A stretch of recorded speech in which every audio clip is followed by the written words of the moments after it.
So the trick really with these machines, key number one, don't run that in the porcelain toilet.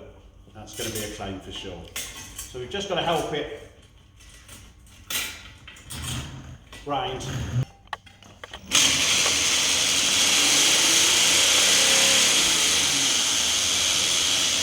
You'll also hear from the noise it's going to make now that I'm going to speed it up and slow it down, which I'm able to do from the top of the unit.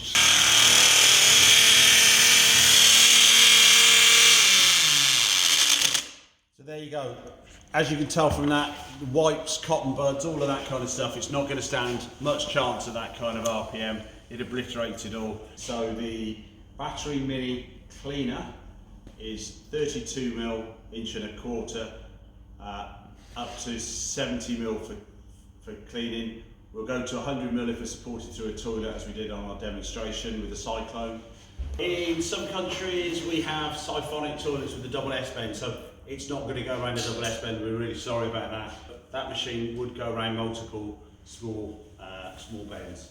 Feedback from site is that on a normal 3-hour working battery life, they have to charge it maybe once a week on a 4-hour. It just if you've got the kind of work where you need this machine without the training leads inside buildings, for example, then yeah, you're probably down to like every 10 days to charge it. You might, if you've got a lot of work for it, you just need to charge it as often as you need to. I mean, that's why we've got battery indicators on the control box and actually on the battery itself. But yeah, it's a long 4-hour working time is a long time. You've only got to look at your average jetting unit, which is actually, you think you're using it every single day, all day long, and when you actually look at the hour counter, it's not been on for very long, really. So this is very similar to that.